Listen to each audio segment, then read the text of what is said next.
যোৱাকালি স্বাধীনতা দিৱস উপলক্ষে আমাৰ যিটো পতাকা উত্তোলন কৰা উচিত ৰাজহুৱাভাৱে চিভিল এছডিঅ'য়ে এইটো মোৰ চকুত পৰিছে যে তেওঁ জাতীয় পতাকাক অৱমাননা কৰিছে। সকলোৱে চেলুট দিছে, তেওঁ কিন্তু চেলুট দিয়া নাছিল। তেওঁ কি এটা অভ্যাস না তেওঁ নাজানে আৰু কেনেকৈ তেওঁ IAS অফিচাৰ হৈছে মোৰ সন্দেহ হৈছে। আৰু মোৰ ভয় হৈছে যে তেওঁক দেখি পেলাই আমাৰ ভৱিষ্যতৰ চামে ভাবিব যে IAS হ'লে বোধহয় আমাৰ নেশ্যনেল ফ্লেগক হেৰিট কৰিব নালাগে। তাৰপিছত আৰু এটা কথা, তেওঁ বিজেপিত SDO অফিচ আমিহে আনিছোঁ, বহুত কষ্ট কৰি পেলাই আনিছোঁ, মানুহৰ বাবে আনিছোঁ। আৰু তেওঁ আহি পেলাই যিটো ব্যৱহাৰ আমি দেখিলোঁ, বহুত IAS অফিচাৰ তেওঁ মোৰ ছোৱালীতকৈ সৰু হ'ব। তেওঁ চিনিয়ৰ মানুহ আহিলে ময়ো শুনিছোঁ বা মোৰ লগত যিটো কৰিছে মই এদিন আহিছিলোঁ, তেওঁ তাতে ৰাইজৰ কাম লৈ পেলাই মই শ্লিপ দিছোঁ। মই জীৱনত চিফ মিনিষ্টাৰ তাতে গ'লেও মই শ্লিপ নিদিওঁ।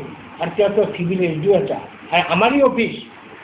মই কি এক্সট্ৰিমিষ্ট নেকি না মস্তান না কিবা এটা, নামটো সকলোৱে জানে যে এজন অফিচাৰ আহিলে বিজনীত তেওঁ আহি পেলাই সোধে যে বিজনীত কাই টাকায় কোন বোকায় বা চুৰ আই মস্তান কাই ছ'চিয়েল ৱাৰ্কাৰ কাই ভাল মানুহ, এইবিলাক আগত আগে শুনে, যিহেতু বাহিৰৰ পৰা মানুহবিলাক আহে। কিন্তু মই দেখিলোঁ এদিন মই গৈছোঁ বিজনীত এটা কাম লৈ, তেওঁ মোক কৈছে যে থোৰা মে বিজি আছোঁ, ইংলিছো ভালকৈ ক'ব নোৱাৰে, মোৰ সন্দেহ কেনেকৈ বা কি পাছ কৰিছে। তাৰপিছত তেওঁ মোক অতনু ঘোষৰ তাতে পঠাই দিলে এটা পিয়নি দি। আৰু অতনু ঘোষক কি ক'ম মই ক'ব পাৰিছোঁ ৰাইজৰ কথা। তাৰপিছত গ'ল, তাৰপিছত শুনিছোঁ আমাৰ বিজনীৰ MLO শ্লিপ দি পেলাই তেওঁৰ লগত দেখা কৰিব লাগে। আৰু আমিতো CMৰ ওচৰত গ'লেও শ্লিপ নিদিওঁ। আগত শুনো তেওঁৰ তাতে কোনোবা আছে নেকি, যদি শুনো কোনেও নাই, আমি এনেই সোমাই পৰোঁ। আৰু তেওঁ এদিন মই যেতিয়া ছ'চিয়েল ৱাৰ্কাৰৰ ডক্টৰেট পালোঁ দিল্লীত 28 তাৰিখ, মই 1 তাৰিখ ঘৰত আহিলোঁ। আহি পেলাই কাৰ্চিছে তোমাৰ লগত দেখা কৰিব গ'লোঁ। দেখা কৰাতে মই শ্লিপ দিলোঁ। শ্লিপ দিওঁতে নামটো দেখাৰ লগে লগে তেওঁ মাতিব লাগিছিল, যদি তেওঁ IAS অফিচাৰ হ'লহেঁতেন। তেওঁ তেতিয়া আকৌ লিখি দিব দিছে কিহৰ কাৰণে। মই তেতিয়া লিখিছোঁ জাষ্ট কাৰ্চিছে সেইটো। তাৰপিছত তেওঁ কি কৰিলে, কিৰণক কৈছে যে আমাৰ মেজিষ্ট্ৰেট মালাকাৰ আছে, মালাকাৰ তাতে যাওঁ।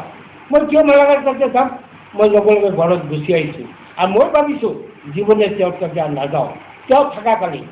আৰু তেওঁ কালি যিটো কাম কৰিছে সেইটো বৰ বেয়া পাইছোঁ। যদি মই পাৰ্টি কৰিলোহেঁতেন তেতিয়াহ'লে এনেকুৱা SDO 10 মিনিটৰ ভিতৰত উঠাই দিলোহেঁতেন যে ইয়াতে বিজেপিত SDO